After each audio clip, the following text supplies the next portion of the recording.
Chiefs get their first meeting with the Denver Broncos of this season, and it's going to be a barn burner. Let's talk game plan.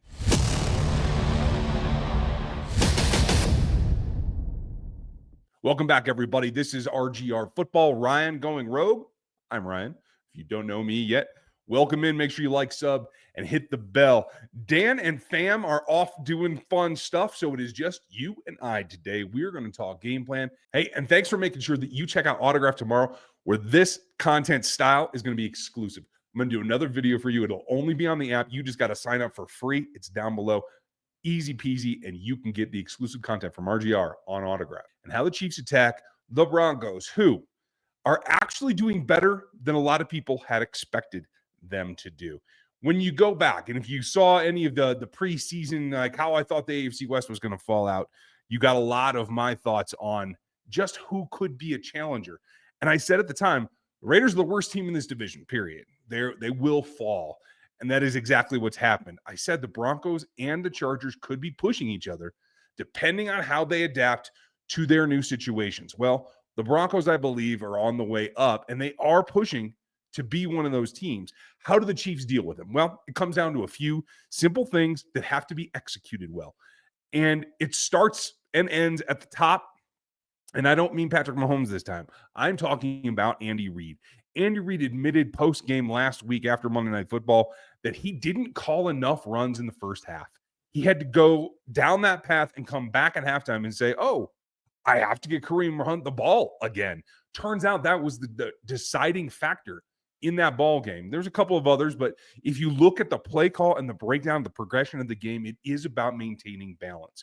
So for this week, you have to make sure that Andy's ready to do his part and not let things get away from him. This is a game against a competitor that is in division, so you know them well and you've competed against them quite a lot. But it's also an offensive mind against an offensive mind. And having that challenge going up against Sean Payton is something I think Andy Reid relishes.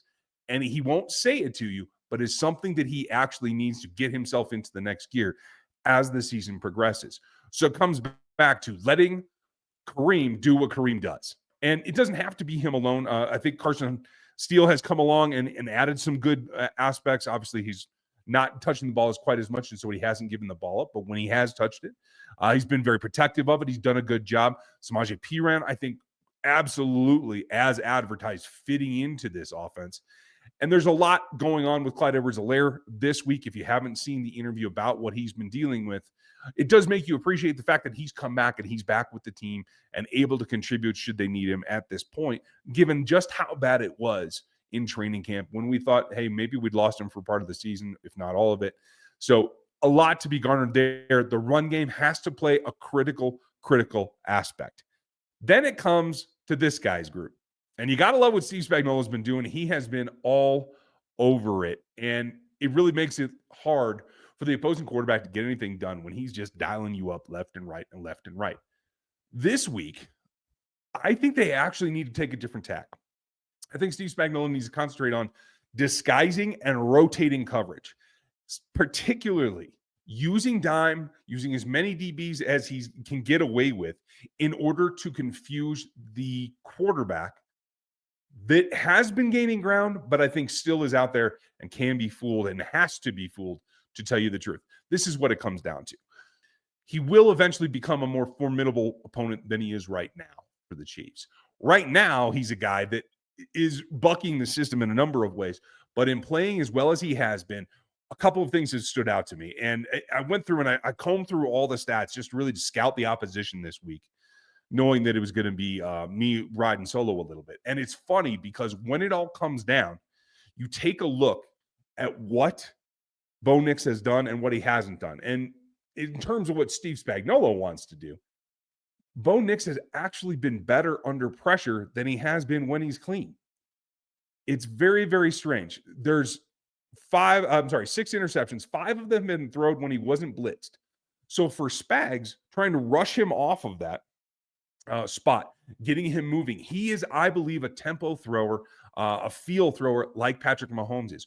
Throwing on the roll, on the run, is not a problem for him, and it's actually something I think that he settles into. So confounding him mentally and visually, I think, is the way to go, because He's thrown 6 touchdowns when he's clean, 4 of his interceptions there when he had no pressure at all. The other 2 times when he had pressure was against a 4-man rush. And I do believe that what you see from Joshua Uche joining Chris and George out there, Mike Dana is back. I think those are the guys that have to get done. It's a D-line game for me. These guys are having a good time, and even out of practice, they're rolling. It's nice to see Mike Dana back. When you take a look at the list of all-time Chiefs competitors, you get down into the 30s before you get some significant numbers. Mike Dana is creeping along. He and George Karlaftis helping Chris out. I think this is a great addition. And I think this team, this group in particular, position group, looks pretty loose and pretty ready to roll. So I say mess around, run some game, use the front 4 to attack Bo Nix, and don't give him an escape route out the side.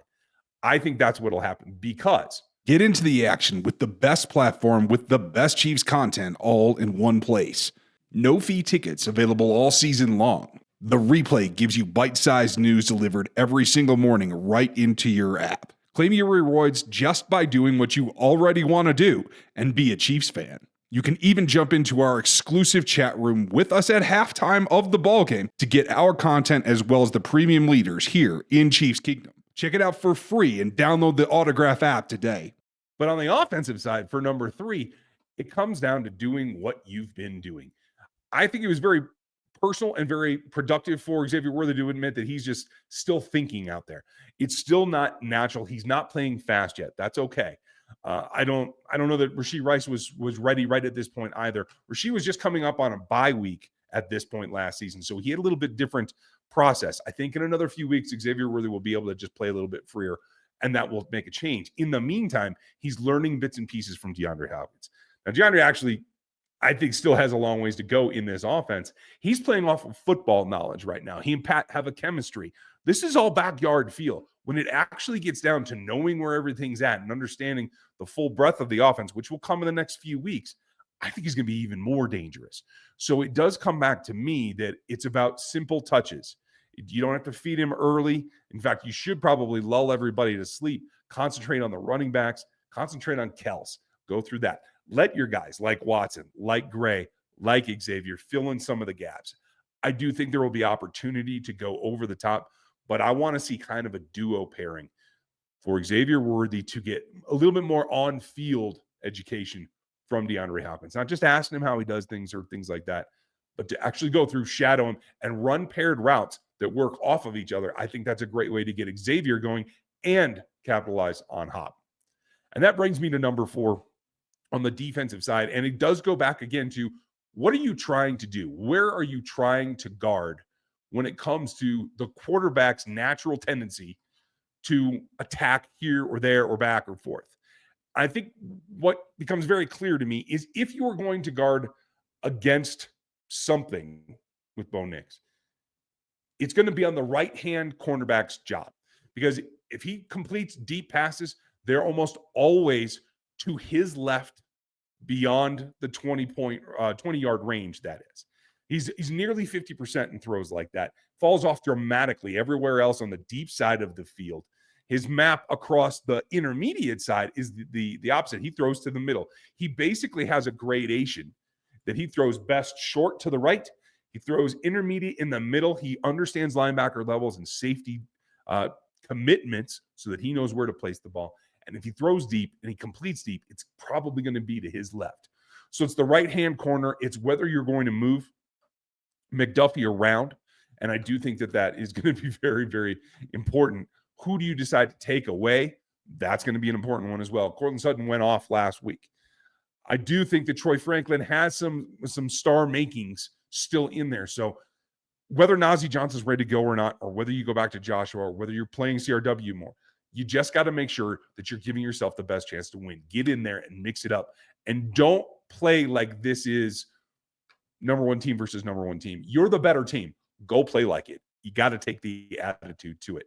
Now, that's how I see it. Would love to know what you guys want to see. Hit your goals down in the comments. And make sure that you join us tomorrow exclusively on the Autograph app, where I'm going to have a little bit further breakdown of the matchups to watch that really do intrigue us. It's exclusive, and it's only on the Autograph app. Make sure that you get over there. So that's going to do it for me. Enjoy your weekend. Check us out tomorrow on Autograph. Have a great time and get ready. We'll be live post-game like we always are. Let's go get a victory over the Broncos. Have a great weekend, and we'll talk to you then. Thanks for watching this video from the team at RGR Football.